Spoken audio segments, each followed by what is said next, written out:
Rachelnya sudah accept. Halo Kak. Halo. Wah, finally kita ketemu. Iya nih. Halo Kak, apa kabar? Selamat sore. Halo, selamat sore. Ini suara jelas kok. Jelas banget. Alhamdulillah. Kayaknya Bentar, nggak aku jadi tutup pintu hujan dulu. ya. Oke. Oke. Cantik sekali, sudah siap-siap. Thank you. Tadi sempat ya udah DBF bayi dulu, jadi biar dia nggak rewel. Tapi Jadinya lagi nih. tidur sekarang berarti? Iya, Babynya. tidur dipegang suami aku jadinya. Terima kasih banyak. Pertama-tama terima kasih banyak sudah meluangkan waktu bersama Morimom di sini. Sama-sama. Kami sangat senang kedatangan tamu lagi yang bisa kami wawancara ya. Ini buat mamam sekalian yang nanti untuk persiapan melahirkan di masa pandemi. Oke, sebelumnya mau tanya dulu. Mom Rachel nih melahirkannya tanggal berapa sih kemarin? Aku kemarin itu tanggal 20 Juni dan aku sesar. Oh, Aku sesar. sesar. Iya, jadi aku karena ada indikasi, jadi dokter bilang kayak ya udah kita sesar aja nih. Pas kan dokter udah ngumumin sesar, ya udah aku langsung dari tanggal kayak ya udah dok 20 Juni ya langsung karena kan bagus kan tanggalnya. Jadi kayak ya udah dok aku tag 20 Juni ya gitu. Jadi aku tahu karena lagi pandemi gini kan aku kalau misalkan selain ada indikasi karena lagi pandemi gini kan menurut aku alangkah lebih baiknya lebih dipersiapin semuanya sih. Jadi makanya aku milih ya udah dok kalau memang ada indikasi dan lagi banyak virus kayak gini ya udah mendingan aku siapin langsung aja deh. Jadi ya udah aku sesar aja, aku mikir kayak gitu. Bener banget. Oke. Kayaknya jangan lompat-lompat. Kita mau minta Kak Rachel ini, Mom Rachel. Sekarang panggilnya Mom berarti. Iya, Mami. jadi udah title baru Mam. Oh iya. Boleh. Mom Rachel ini kita mau Mom Rachel cerita dulu pertamanya gimana sih dari mulai hamilnya kapan, terus pas mulai pandemi itu mulai pekan keberapa, abis itu prosesnya seperti apa waktu itu? Monggo silakan. Oke, jadi aku cerita dulu ya. Aku tahu hamil itu tahun lalu pas aku ulang tahun lagi di November. Jadi pas aku nikahnya tuh 2 tahun lalu, emang nunda setahun. Aku nikah September 2018. Terus aku nunda setahun, pas banget selesai aku nunda, aku hamil. Gitu. Di September. Nah, aku tahu aku hamil itu di November. Di November pas aku ulang tahun gitu. Jadi pas aku tes kayak wah ini hadiah dari Tuhan nih gitu, kayak aku hamil ya hadiah dari Tuhan gitu, kado aku gitu. Tapi sebelumnya juga teman-teman aku sama mama juga bilang kayak kamu isi ya di ulang tahun. Kayak nggak tahu deh, aku belum cek test pack, aku bilang kayak gitu. Nah akhirnya aku tahu aku hamil, akhirnya aku ke dokter segala macam benar. Terus udah tuh berjalan biasa karena belum ada virus-virus gitu kan, masih jalan baik aja, kontrol lancar semuanya gitu. Terus udah gitu di masuk tahun 2020 juga awalnya masih lancar, tapi udah corona di mana-mana kan, di luar negeri gitu kan, belum masuk ke Indonesia, jadi masih santai gitu, kayak ya udah nggak ada di Indonesia ini gitu kan, masih biasa.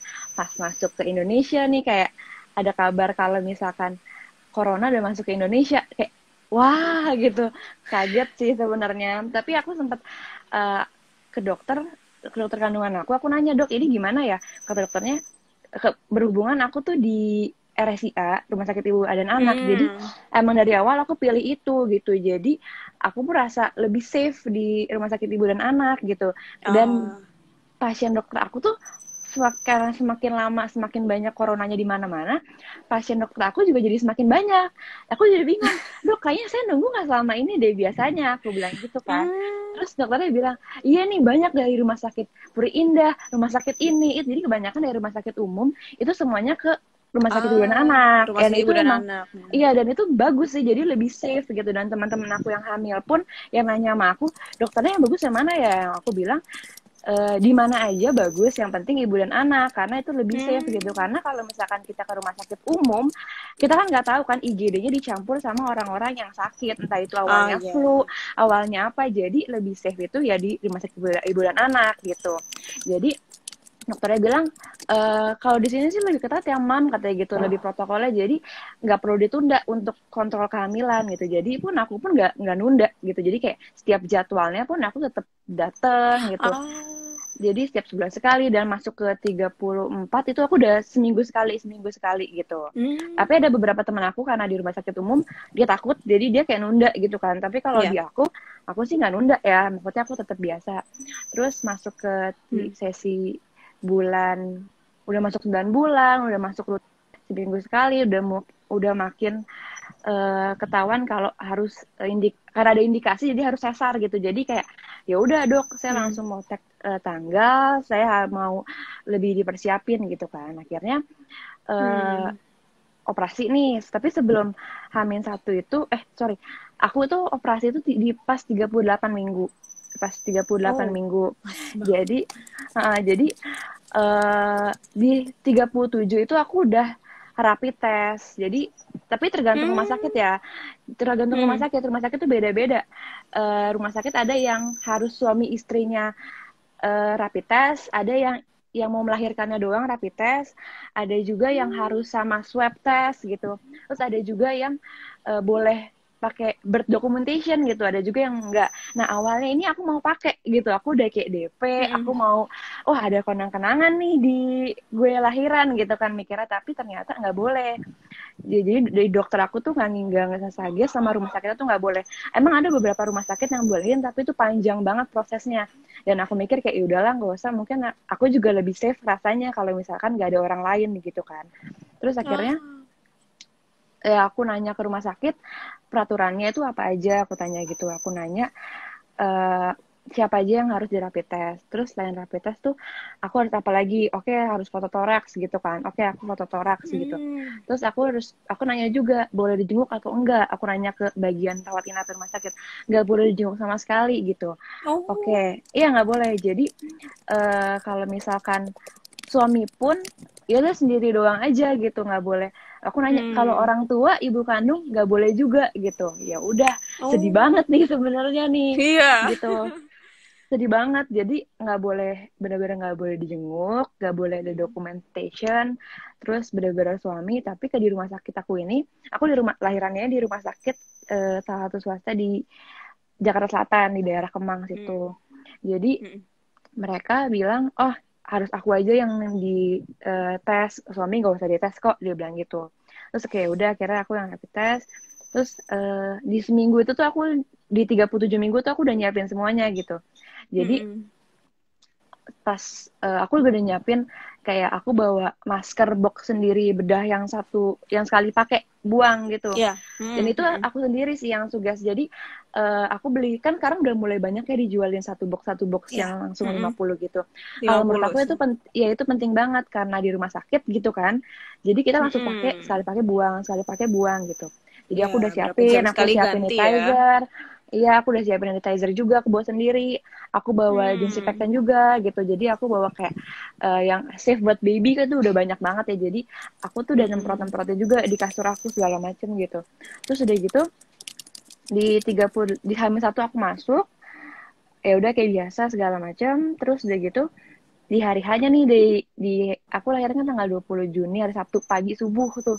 Aku udah standby. Aku masuk ke ruang operasi, itu benar-benar semuanya pakai pakaian lengkap tuh, dari dokternya, dari Hazmat semuanya. Pasti semua. Iya, itu udah semuanya gitu. Aku pun pakai masker gitu. Mau bawa handphone nggak boleh gitu kan, kayak nggak boleh bawa handphone, kayak ya udah deh, suami harus nunggu di luar kan. Jadi kan harusnya biasanya lahiran operasi sesar tuh suami boleh masuk gitu. Tapi karena corona gini, suami nggak boleh masuk, jadinya suami aku nunggu di luar gitu. Dan terus aku nanya juga sebelumnya ke rumah sakit, kalau misalkan amit-amit aku positif nih, aku positif corona, aku gimana gitu. Dan mereka akhirnya mereka bilang kalau misalkan Anda positif, Anda dikirim ke rumah sakit yang rujukan corona gitu. Jadi lahirannya di sana, nggak di sini gitu.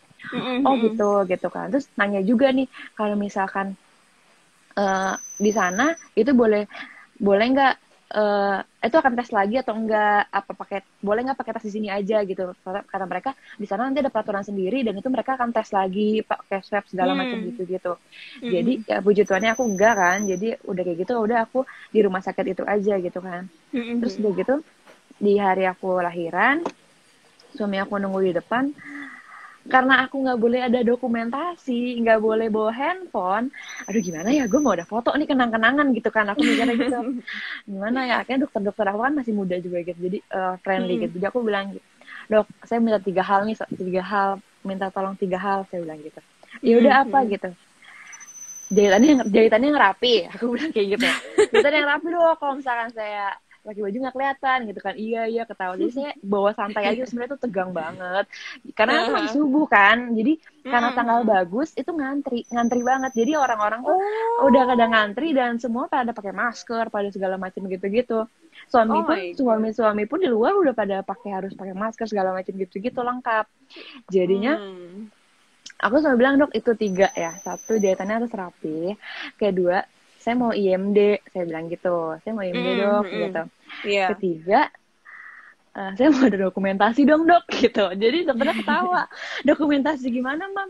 Iya kan saya nggak bisa pakai berfoto bu dok gitu kan. Nah kira, ya udah gampang. Jadinya pas habis lahiran, si dokternya karena friendly gitu, ya udah pakai, ini suster HP siapa, HP siapa, jadi kayak ya udah mereka yang fotoin tuh, jadi pas keluar dari ruang operasi mereka nanya susternya, nomor handphonenya berapa bu biar saya kirimin fotonya gitu kan, oh iya dong, jadi aku pun yang awalnya tegang jadi enggak, itu ngebantu banget sih gitu, terus akhirnya dikirim segala macem, akhirnya ada dokumentasi gitu kan, nggak perlu ada kamera gitu lah, terus akhirnya bayinya kan juga diobservasi juga kan, terus udah gitu akhirnya udah bisa satu ruangan, itu pun kita nyusuinnya harus pakai masker gitu, kita harus nyusuinnya pakai masker, terus bener-bener nyuci tangan dulu atau pakai sanitizer dulu segala macam, bersihin, dan dari pihak suami juga harus pakai masker juga gitu, jadi bener-bener kita tuh nggak bisa cium bayi, bener-bener itu tuh udah nggak boleh dulu gitu.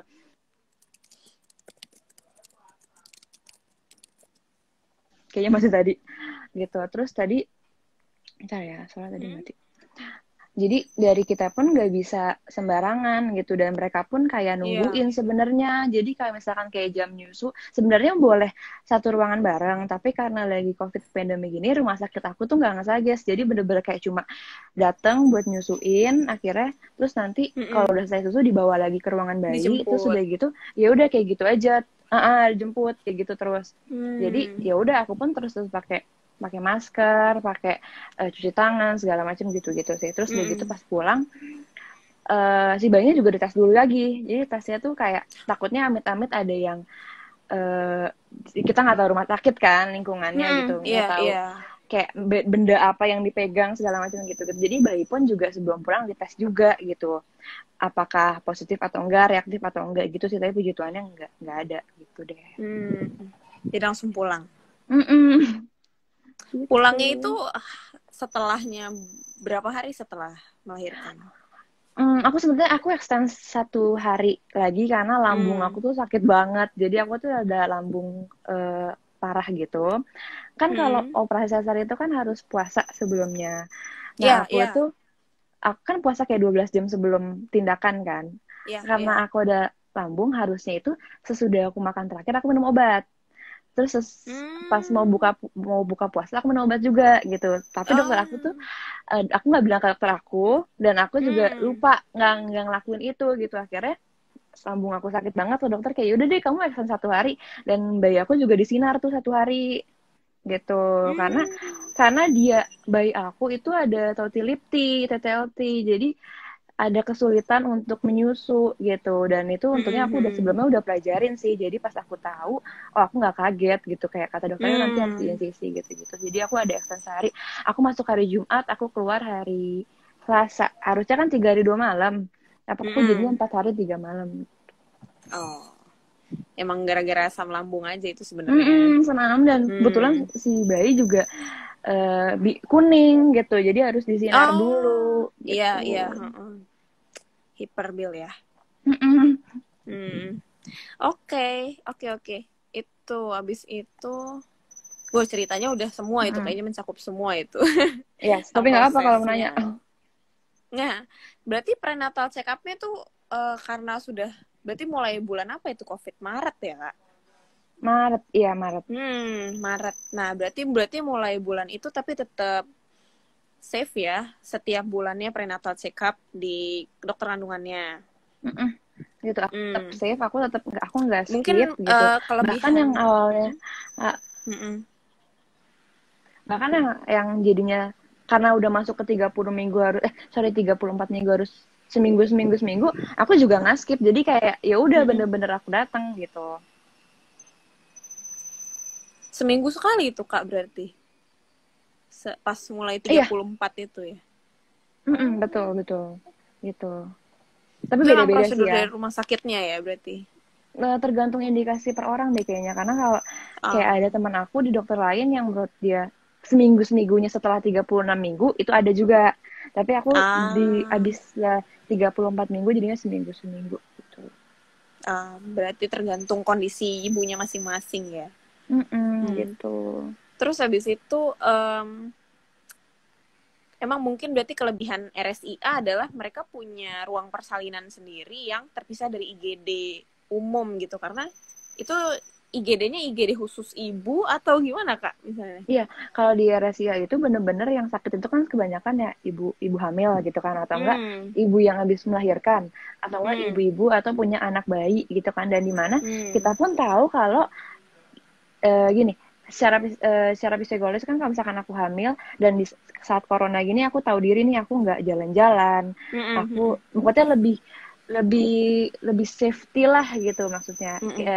Kalau misalkan orang biasa atau orang umum ya entah itu ke kantor, harus ke kantor misalkan, entah itu harus jadi ke pasar, ke mall, dan itu sakit kan harus digabung ke rumah sakit umum gitu kan. Tapi kalau sakit ya udah masuk IGD gitu. Kalau misalkan ibu dan anak selain lebih ngejaga diri untuk kayak keluar termasuk aku, dan jadinya kan yang sakit itu kan cuma ya ibu dan anak gitu, ibu hamil yang emang flu misalkan gitu. Jadi dan masuk pun ke itu kan kayak harus dicek suhunya segala macam gitu kan. Kalau misalkan suhunya di atas rata-rata misalkan ada emang disiapin ruangan khusus untuk emang kalau demam gitu. Jadi nggak digabungin ke IGD yang barengan sama kita yang lagi sakit untuk lahiran gitu. Tapi emang karena kakak udah rencana sesar, jadi nggak perlu masuk IGD ya kebetulan. Tapi ya juga untuk nunggu toraks gitu-gitu di IGD juga gitu. Oh gitu, masih ke IGD tetap ya. Gitu. Nah makanya aku suggest ke teman-teman aku yang lagi hamil sekarang tuh untuk nyarinya rumah sakit ibu dan anak gitu. Apapun nama rumah sakit ibu dan anaknya tuh, entah itu dokternya siapapun itu pasti bagus sih menurut aku. Tapi yang pasti rumah sakit ibu dan anak, karena lagi pandemi gini serem kan. Terus udah gitu, kalau misalkan lahiran mau normal, karena ada beberapa teman aku yang bilang masih pembukaan 1-2 nih, nanti aja ke rumah sakitnya karena takut ke IGD gitu. Oke, itu di awal-awal corona tuh bisa kayak gitu. Tapi kalau untuk saat ini yang harus tes segala macam, menurut aku kalau udah tahu bukan kontraksi palsu, bener-bener pembukaan, mendingan langsung ke rumah sakit. Karena nunggu hasil tes darah corona atau enggak, nunggu hasil ronsen paru-parunya juga itu agak makan waktu berapa lama gitu. Karena aku dengar cerita dari temen aku, itu dia itu udah pembukaan 6 atau 7 lah, yang dimana udah bener-bener mau lahiran gitu kan. Dan dia tuh masih nunggu di IGD untuk hasil lab segala macam gitu-gitu ya. Jadi dari tindak rumah sakit juga nggak mau ngambil resiko gitu. Kita bener-bener harus nunggu nih Bu gitu. Kalau misalkan ibu positif ya kita bener-bener harus lariin ibu gitu. Jadi dari rumah sakit nggak mau tuh. Ya berarti emang harus segera ke sana ya kalau misalnya tahu itu beneran pembukaan ya. Nggak boleh nunda-nunda gitu. Ya. Tapi emang di awal yang belum ada peraturan kayak gitu, semua orang kan kayak nunda-nunda kayak nanti aja deh pembukaan 7, pembukaan segala macam gitu. Tapi untuk sekarang karena ada peraturan seperti itu, jadi lebih baik langsung aja gitu.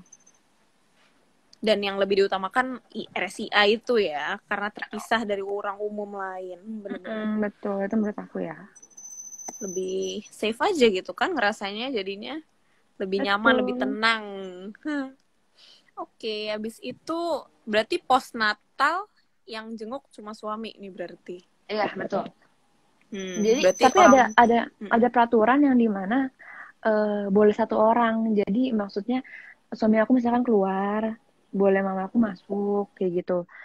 Yang penting di dalam ruangan itu satu orang gitu. Itu ada juga. Nah, kebetulan rumah sakit aku ini seperti itu. Jadi emang suami nggak dites rapid gitu-gitu karena pas aku habis lahiran, saat itu juga hari-harinya kan dikasih tuh di kayak apa ya, kendi gitu kan. Itu harus cepat-cepat pulang untuk dikubur. Nah, itu kakakku yang gantiin. Jadi dia nemenin aku gitu. Jadi tapi itu juga dibuat pas datang harus mandi di rumah sakit. Jadi dia harus fresh gitu loh. Itu aku yang itu sih, maksudnya itu aku yang peraturan. Jadi kayak Kak kesini dong gantiin Steffi gitu suami aku. Soalnya dia mau ke rumah nanam hari-hari, tapi lu mandi di rumah sakit ya, aku bilang kayak gitu. Jadi kita pun jadi lebih ngerasa aman kan ditemeninnya gitu. Iya benar. Oh iya oke. Emang susah ya kalau lagi kayak begini tuh, ada aja ya. Mungkin karena kondisi baru juga kita menyesuaikan sedih sih sebenarnya. tempat baru. Gimana Kak? Sedih kayak dulu kan kayak misalkan cerita dari mama aku kan kayak mama tuh waktu ngelahirin kamu tuh kayak sampai nangis minta maaf ke oma kamu gitu, kayak maafin mama ya biar lahirannya lancar gitu kan. Nggak bisa nih di aku tuh nggak bisa sebenarnya, pengen kayak gitu kan, kayak maksudnya ya minta restu sama orang tua lah biar misalkan lebih lancar gitu kan. Itu kolotnya kan seperti itu kan ceritanya gitu.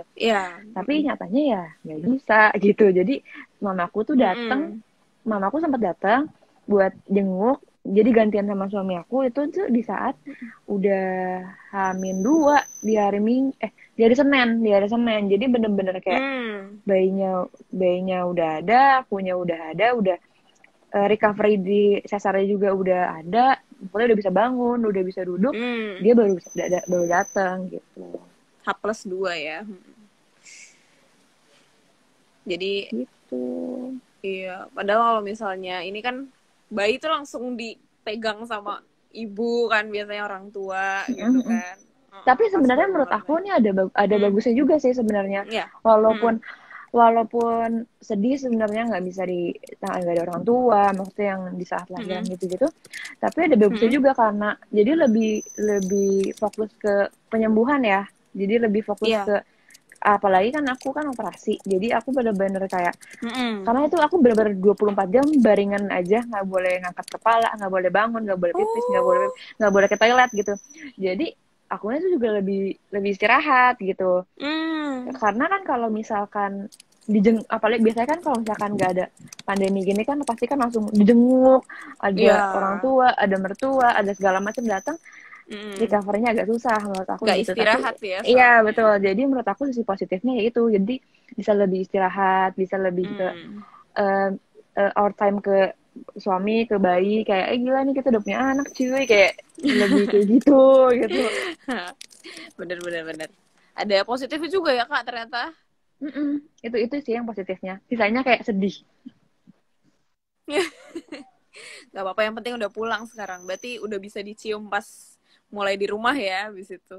Terus di rumah bayinya akhirnya gitu. Dan di rumah pun aku belum mau dijenguk sama orang-orang gitu. Aku saudara-saudara juga kita nggak ngasih dulu gitu. Nanti deh kalau misalkan udah gedean bayinya kayaknya, karena kan sekarang juga masih wanti-wanti kan, masih takut gitu, masih newborn banget gitu. Wih, fragile banget kan gitu masih.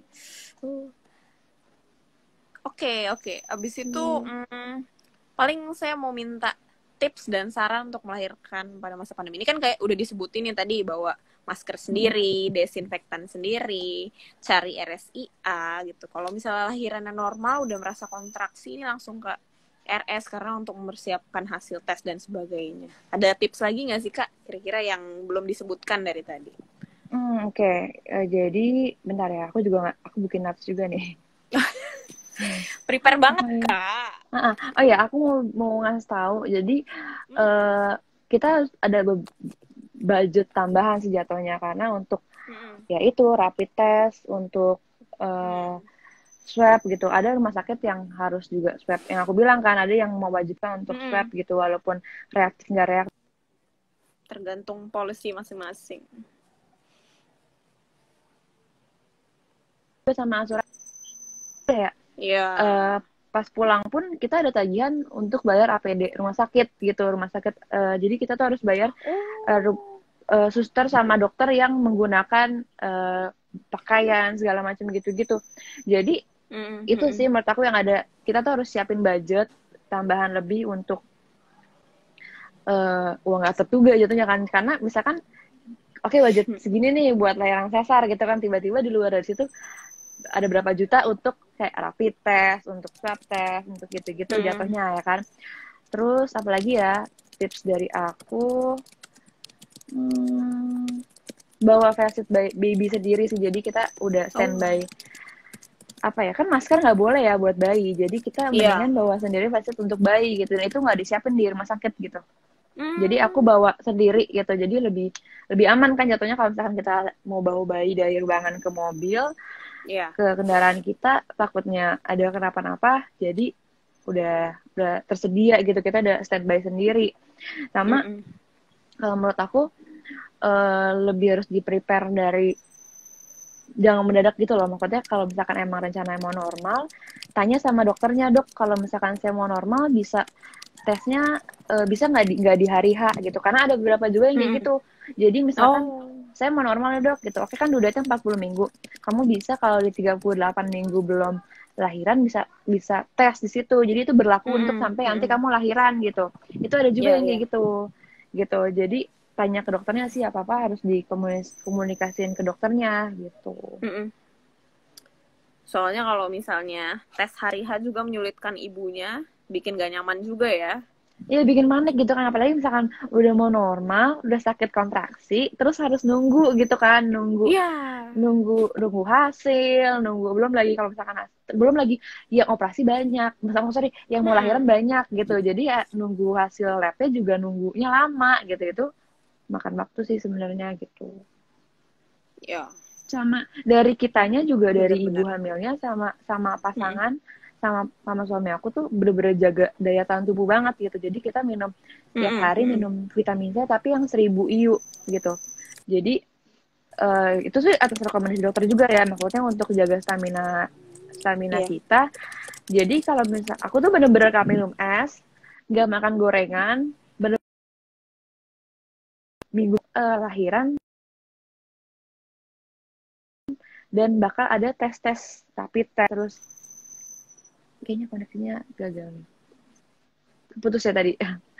Jadi aku benar-benar jaga kondisi badan. Maaf ya kak. Aku benar-benar jaga kondisi badan aku, kesehatan aku. Aku benar-benar nggak minum es, nggak makan gorengan. Pokoknya benar-benar jaga kondisi badan, karena kan kalau misalkan kita radang kan takutnya pihak medisnya kan kayak nyangkanya enggak kan, walaupun misalkan kita sebenarnya enggak COVID gitu. Jadi aku bener-bener takut banget, apalagi aku rentang banget sama radang tenggorokan. Jadi aku bener-bener kayak gue nggak boleh radang nih, karena kalau radang itu misalkan kita dites aja kayak wah kok reaktif ya, kok ada kenapa nih di tenggorokan, jadi next stepnya banyak gitu. Jadi bener-bener jaga kondisi badan, terus lebih prepare untuk persiapan lahirannya gitu, bawa masker sendiri, bener-bener yang sekali pakai buang. Jadi kalau aku sih bener-bener hitungannya, karena menurut aku maskernya banyak 50, ya udah gue berapa jam sekali buang, dan aku pun di baringan di kamar pun pakai masker, disuruh sama susternya kayak gitu.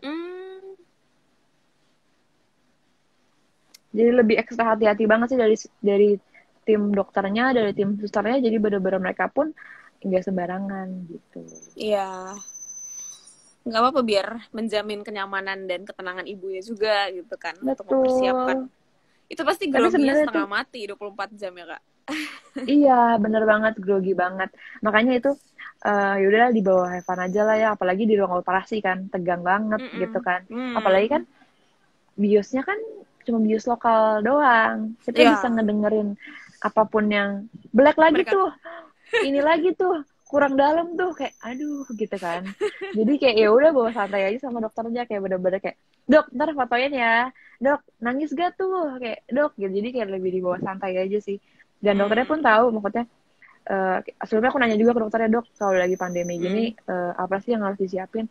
jangan ke tempat umum, jangan ke mall gitu.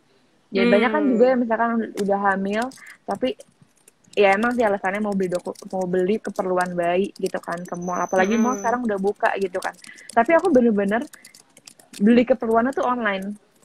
Jadi bener-bener nggak untungnya sih aku tuh mall juga belum buka ya, jadi aku nggak tergoda untuk ke mall gitu. Jadi aku bener-bener belinya online semuanya, keperluan bayi dari hal yang besar sama hal-hal perintilan kecil, kapas pun aku beli online gitu karena aku takut untuk keluar. Dan dokter aku tuh ngomong kayak gitu juga, dokter kandungannya, jangan keluar-keluar mah, mendingan belinya online aja gitu karena apalagi untuk sekarang ini kan naiknya kan banyak banget ya, udah mall makin buka, terus naik angka naiknya juga banyak, kita nggak tahu yang ternyata teman kita juga kayak gitu kan, jadi bener-bener dan teman aku juga ngirim hadiahnya tuh ngirim ke rumah. Jadi kayak mau hadiah apa aja deh, yaudah gue kirim ke rumah. Jadi sampai sekarang juga belum ketemu sama sahabat-sahabat aku. Ngirimnya juga ke rumah gitu, semua kado, nggak pergi-pergi, nggak kemana-mana, ya di rumah aja gitu. Tapi so far enjoy sih karena ada mainan baru kan, ada si baby gitu. Jadi kayak lebih DBF langsung, lebih santai, lebih enak, rasanya enjoy banget sih gitu. Nggak dibawa stres sih untuk yang penting gitu. Iya, benar-benar. Yang penting jangan bawa stres, karena ngaruh juga kan ke kondisi ibu dan bayinya abis itu. Sampai ada pasien dokter aku pun dia cerita kalau misalkan dia saking stresnya. Oh ya, oke, boleh. Iya Kak, lanjut Kak. Nggak apa-apa, lanjut dulu Kak. Ada terakhir ya. Terakhir nih, dokter aku juga cerita kalau ada pasiennya yang parno banget gitu. Jadi dia tuh parno banget karena lagi udah hamil besar, terus COVID gitu kan. Jadi dia tuh bener-bener dia tuh nggak kontrol ke dokter. Jadi cuma kayak nanya ke dokter via WhatsApp kayak, "Dok, udah 30 minggu nih, kondisinya kayak gini. Beratnya cuma naik segini." Ya dokternya juga bingung kan kayak, ya kan harus di USG, Mam, gitu kan. Jadi dokternya pun cerita ke aku kayak, gue bingung sama pasien gue yang selalu parno sama corona terus ke rumah sakit. Gitu kan. Karena dokternya pun harus nge-USG gitu, nge-3D.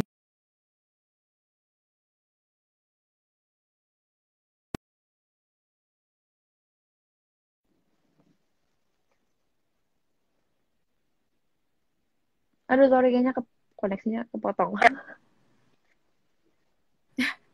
Ya Kak, maaf, aduh.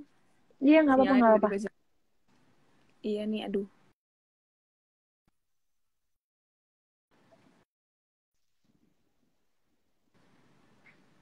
Oke. Gimana? Udah? Oke, udah bagus. Oke. Iya. It's okay. Iya. Jadi gimana itu abis itu? Jadi dokternya jadi cerita juga sama. Jadi ada pasien dokter aku yang parno banget sama corona, jadi dia nggak mau ke rumah sakit. Ya rumah sakit kayak yang harusnya sebulan sekali, datangnya kayak nggak mau skip. Jadi kayak 2 bulan, 3 bulan gitu. Sama dokter aku tuh bingung kayak kita tuh kan harus dari pihak medis pun harus ngecek kan gimana kondisi, gimana perut gitu kan, gimana perut aku selama dokternya bilang datang aja ke rumah sakit, percaya sih sama dokter kita karena kan dia yang tahu gimana rumah sakit kondisinya, tak tahu gimana kita pasiennya gitu menurut aku. Soalnya takutnya juga ada komplikasi-komplikasi yang kita nggak tahu dalam masa betul. Itu yang rawan, makanya keputusan takutnya sesar kan sama dari situ juga ya Kak.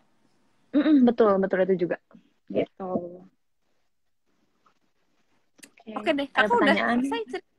Kita mau buka pertanyaan dulu ya. Boleh. Nih, ini ada dari Diana. Takut nggak sih Kak dulu HPL-nya pas pandemi gini? Awalnya pas tahu hamil, jujur aja HPL aku kan 4 Juli. Jadi pas aku cek ke dokter, HPL-nya 4 Juli ya, Mam, gitu. Dokter aku kan excited gitu. Aku yang kaget, 4 Juli dok, karena itu adalah lahiran kakak saya. Jadi saya, wah anak gue berartinya sama nih sama kakak gue gitu kan. Itu yang lebih shock sebenarnya awalnya gitu. Tapi kesini kayak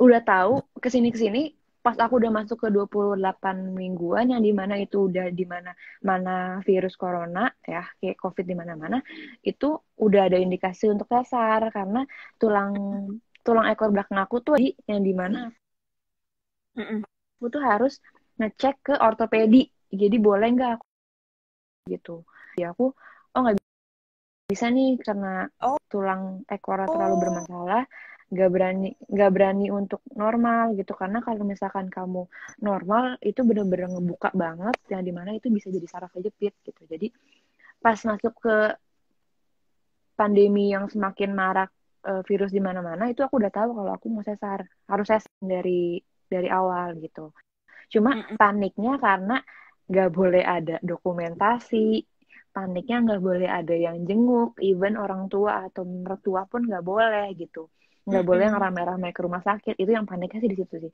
tapi kalau untuk kayak tindakan di saat COVID gini aku nggak terlalu panik gitu karena pertama aku udah tahu aku bakal operasi kedua pun kayak aku di rumah sakit ibu dan anak yang dimana aku lebih merasa lebih safety gitu. Benar. Untung sudah ada cek dan recheck sebelumnya, jadi nggak panik gitu dengan HPL-nya yang saat itu. Betul. Dan itu kan jadi bisa nentuin tanggal lahir ya abis itu. Iya gitu. Jadi pas di sekitar masuk 30 tuh udah tahu ya harus ada indikasi jadi kayak ya udah dok saya tag tanggalnya ya udah dibawa santai.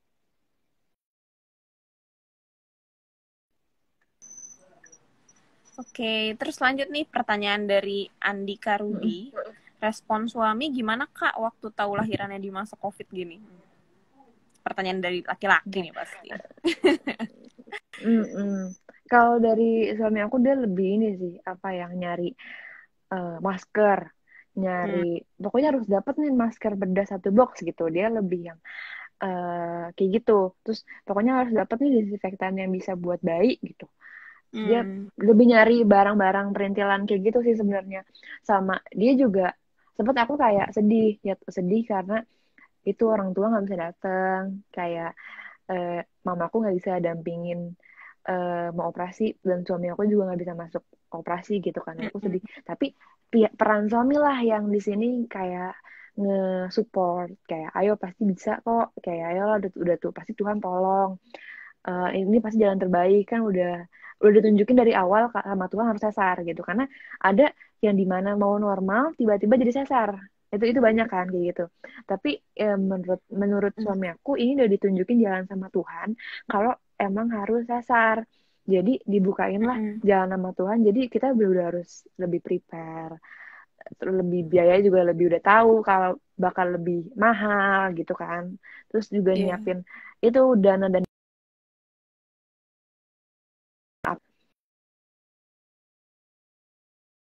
dan lebih nge-support kayak udah nggak apa-apa nanti kalau nggak ada mama kan nanti kalau di rumah bisa kumpul jadi peran suami tuh benar-benar ngebantu aku untuk nyari barang-barang perintilan yang box masker gitu-gitu karena suami aku tetap pasti kerja anyway dia nggak WFH gitu jadi dia keluar ke sekalian ke nyari untuk masker gitu-gitu plus yang dimana kalau aku lagi sedih dia kayak yang lebih nge-up sih kayak ya nggak apa-apa lah udah jalan dari Tuhan kayak pasti bisa lah lahiran walaupun aku nggak masuk pasti aku tetap doa dari luar gitu-gitu jadi bener-bener dan di saat lagi uh, aku operasi pun dokternya pas masuk ruang operasi ngeliat tahu suami aku di luar gitu jadi kayak mam enggak tuh si Steffi di luar tuh lagi siap-siap gitu kan lagi nungguin katanya minta dikabarin kalau udah gitu jadi dia juga standby gitu kan sedih ya kalau misalkan udah tahu suami nggak ada nggak boleh masuk terus dia malah kemana-mana gitu kayak itu tuh ya, aku udah bilang kayak awas ya kamu kemana-mana ya enggak lah aku pasti di depan nungguin kayak ya udah dia lebih lebih rileks jatuhnya gitu. Iya. Peran suami itu ini banget ya besar banget ya pada masa besar seperti banget apalagi tahu nggak boleh dijenguk kan. Jadi bener-bener satu ruangan ya udah sama suami aja gitu. Ya nggak apa-apa. eh Misalkan mau makan tolong sama suami, ya dia cuci tangan dulu, dia segala macam dulu, dia make sure sama suster juga kapan bayinya boleh dibawa, pokoknya diturunin, kapan bayi boleh naikin lagi. Terus dia yang lebih lebih nanya ke susternya kayak ini harus pakai masker, terus ini harus pakai masker terus. Jadi kayak dia benar-benar kayak lebih lebih bawa lebih nanya sih ke suster sama ke dokter gitu. Jadi syukurnya karena punya suami yang sangat suportif sebenarnya. Oke Ya lah. harus itu seorang seorang suami laki-laki harus kayak gitu, harus harus ngedukung kan, apalagi di masa kayak gini, dan apalagi kalau di masa setelah lahiran tuh lebih dibutuhkan lagi gitu support dari suami gitu kan. Apalagi saat memberikan ASI kan kepada bayi, jadi kayak suami itu perannya penting banget sih menurut aku gitu. Not ya, ini buat para suami-suami dan to be suami. Oke, lanjut. Kak, terus nanti imunisasi buat baby J gimana kah? Ada saran dari dokter anak nggak? Oh ya, kalau imunisasi sebelum Jordan pulang, nama baby aku kan Jordan, sebelum dia pulang yang harusnya imunisasi ada di berapa minggu, misalkan seminggu, biasanya tuh seminggu kayak 2 minggu datang, itu udah dirapel sama dia di awal. Jadi sama dokternya itu udah misalkan disuntik ini ya mam, saya udah suntik ini mam, suntik ini, suntik, aku nggak tahu namanya apa aja. Pokoknya mereka tuh di awal udah suntik dulu tuh, udah ngasih imunisasi yang banyak, yang harusnya kayak 1 minggu balik lagi kayak gitu-gitu. Jadi dari awal, jadi pas kita pulang tuh dia udah safe, udah nggak kuning, udah di make sure udah bisa pulang dan nggak positif corona juga, maksudnya reaktif segala macam, nggak reaktif. Jadi pas pulang kita udah nggak harus balik-balik ke rumah sakit sih gitu. Jadi kita balik lagi 1 bulan kemudian gitu. Jadi pas balik lagi 1 bulan kemudian, terus eh, baru sekali sih ketemu dokter anaknya, karena kemarin waktu itu sebulan, nanti tanggal 25 2 bulan. Jadi kita bener-bener ya udah gitu, dan dokternya pun bilang kalau ada kenapa-napa telepon saya aja, kalau ada kenapa-napa WhatsApp saya aja, jadi jangan langsung ke rumah sakit gitu, jadi nanya saya aja dulu gitu. Jadi lebih bagus kayak gitu sih, yang dimana kalau misalkan dokternya tidak ada pikiran untuk vaksin langsung di awal, berapa banyak di awal, coba ditanya ke dokter anaknya. Jadi kan kita kalau lahiran kan didampingin sama dokter anak, entah itu mau sesar, mau normal, itu didampingin sama dokter anak. Jadi kita nanya ke dokter anaknya, bisa nggak dirapel vaksin di awal gitu. Oke. Berarti catatannya di situ ya. Di dokter anaknya tanya banget waktu banget lahiran. Jadi waktu lahiran, bisa nggak dok sebelum pulang ini dirapel dulu di awal vaksinnya. Jadi pas aku pulang pun dia udah bilang ini, saya udah vaksin ini ya, vaksin itu, vaksin ini, jadi kamu nggak usah kesini lagi, 1 bulan lagi kesini gitu. Jadi itu lebih memudahkan. Jadi kita kan ngeri ya, bawa newborn kayak masuk mobil, keluar mobil, turun ke rumah sakit segala macam. Jadi itu ngebantu banget sih. Syukurlah kalau begitu. Berarti frekuensinya udah tinggal sebulan sekali aja habis itu kan ya kak ya. Gitu. Nanyanya fokusnya ke dokter anaknya sih. Siap. Berarti catatannya untuk ke dokter anaknya nih habis lahiran. Oke deh kak, ini pertanyaannya kayaknya udah ada. Terus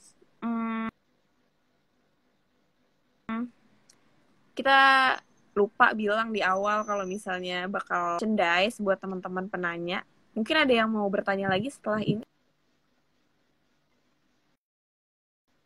Iya, mungkin ada yang nanya, boleh.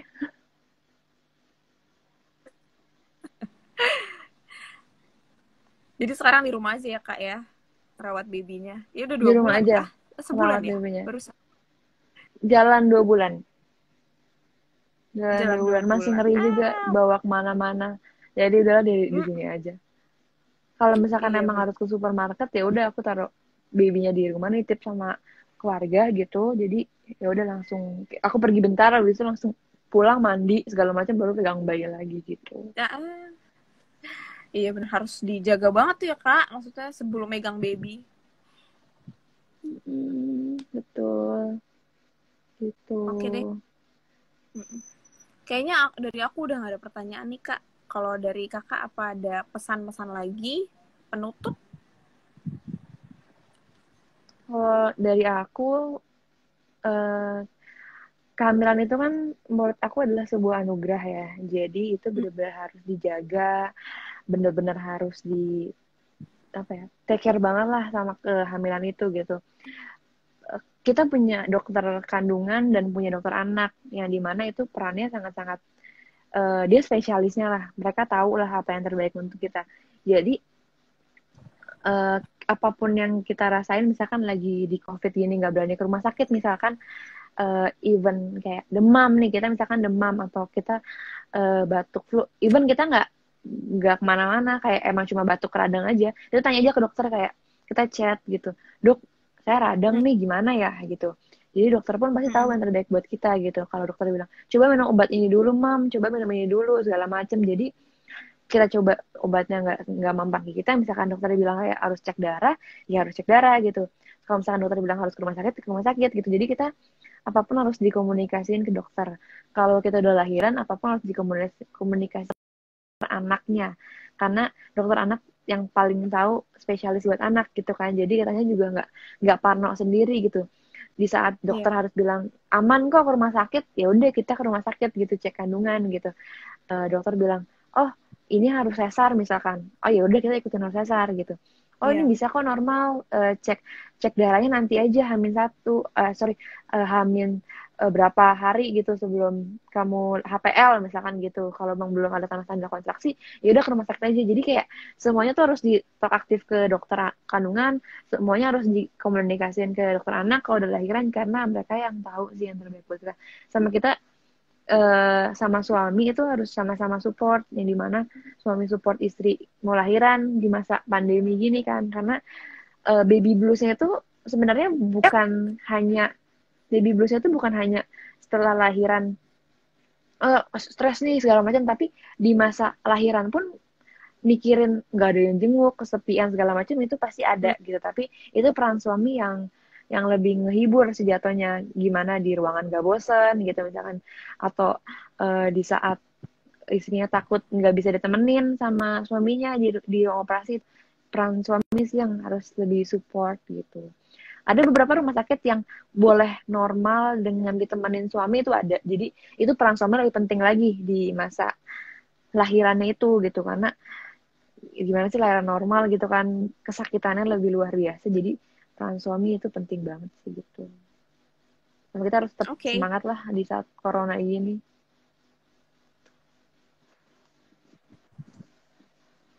Iya benar. Gitu. Oke deh. Apalagi ibu hamil kan harus kayak positive thinking lah, lebih semangatin diri sendiri juga gitu. Bener banget, bener. Kalau susah dikunjungin gitu, jadinya harus punya semangat dari diri sendiri dan minta support suami. Positive thinking. Oke deh. Gitu, ini pertanyaan. Ada satu lagi Kak, maaf nih dari gue Desi. Cara merawat bayi di rumah gimana Kak ini?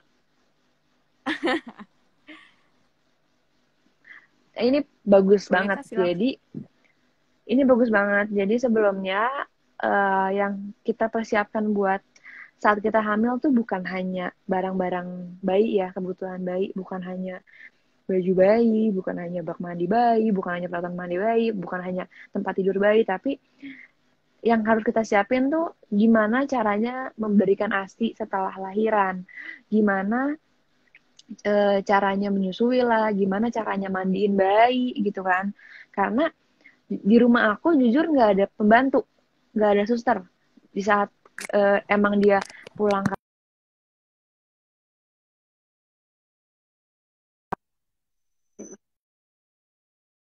luar, kita nggak tahu gimana pembantu beratraksi di luar sana gitu. Jadi di rumah ini emang nggak ada pembantu dan aku nggak pakai suster. Jadi dari awal aku hamil, aku ikut kelas persiapan memandikan bayi, kelas PSI. Jadi aku ikut itu semua di saat aku hamil gitu. Jadi di saat aku mempersiapkan lah setelah lahiran nanti gimana gitu. Jadi aku udah tahu, oke nih kalau menyusui bayi harus lebih ngebuka mulut bayinya. Oke nanti mandiin bayi caranya kayak gini, megangnya gini, bedong gini segala macam. Jadi itu semua udah aku pelajarin di masa aku hamil gitu. Itu banyak sebenarnya bidan-bidan di Instagram itu banyak banget bidan-bidan yang home care. Jadi awalnya kita minta diajarin sama si bidan, bidannya ke rumah gitu. Itu sebenarnya banyak banget sih gitu. Jadi aku pun kayak gitu. Jadi aku manggil bidan ke rumah untuk diajarin private, aku sama suami yang pasti. Jadi jangan sendiri. Jadi jangan sendiri. Kuncinya sama suami. Karena kalau misalkan kita lahiran masih capek, suami kita lagi nggak kerja atau suami di rumah, jadi dia bisa ngebantu kan. Jadi kita ikut kelas pelatihan menyusui dan pelatihan mengurus bayi newborn itu benar-benar aku sama suami dan kita berdua benar-benar diajarin gimana cara mandiin bayi, bedong bayi segala macam. Jadi dari awal kita bukan nyiapin cuma barang-barangnya aja, atribut-atributnya, bukan nyiapin cuma nanti gue lahiran gimana ya di masa corona gini. Itu tapi pas pulang juga harus dipikirin. Karena kita kan nggak mungkin kayak manggil orang tiap hari ke rumah terus-terusan atau bawa pembantu dari rumah. Aku sih nggak kayak gitu ya. Maksudnya kalau dari aku pun aku emang nggak ngambil pembantu, nggak ngambil suster. Jadi aku bener-bener yang karena aku nggak kerja dan suami aku kadang masuk kadang enggak di kerjanya. Maksudnya kayak dia liburnya tuh sehari masuk sehari enggak. Jadi masih bisa ngebantuin aku di rumah, ya itu aku ngelakuin itu semuanya sendiri gitu. Jadi lebih baiknya kalau kita nanti lagi hamil, sekarang mempersiapkannya tuh di saat kehamilan gitu untuk ikut kelas-kelas kayak gitu semua gitu.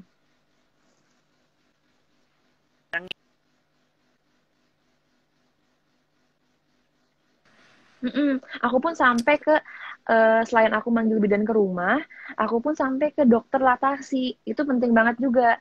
Jadi aku konsultasi dulu nih sama dokter laktasi sebelum aku. Jadi aku lahiran di 38 minggu, di 37 minggu itu aku udah ke dokter laktasi yang dimana aku nanya gimana kondisi payudara aku, gimana sih cara nyusuin, terus sampai aku beli buku. Jadi aku ke rumah sakit Cinere itu dokter Ratih dia punya buku, dia dokter yang aku datangnya itu punya buku yang dimana dia buat buku untuk cara menyusui dengan baik kayak anti stres segala macam karena banyak kan kalau kita baru selesai operasi atau lahiran normal lebih stres ke sakit kan entah itu sakit di secara normal atau secara operasi jahitan segala macam stres nyusuin juga stres gitu kan jadi aku benar-benar sebelumnya udah belajar aku benar-benar tahu yang dimana aku tahu juga tuh apa sih tali lidah sama bibir lidah itu aku juga tahu yang dimana sebenarnya agak apa sih tuh sebenarnya awalnya nggak tahu tapi pas aku ke dokter laktasi itu semua dikasih tahu sama dokternya gitu jadi aku udah persiapan banget sih jadi sekarang aku udah bersyukur banget puji Tuhan banget aku belajar banyak banget untuk menjadi ibu gitu dan masih belajar terus sampai sekarang gitu.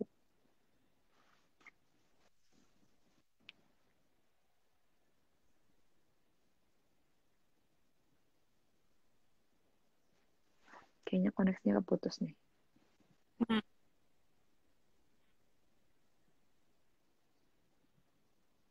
Itu bukan cuma pekerjaan sekali aja ya, Kak.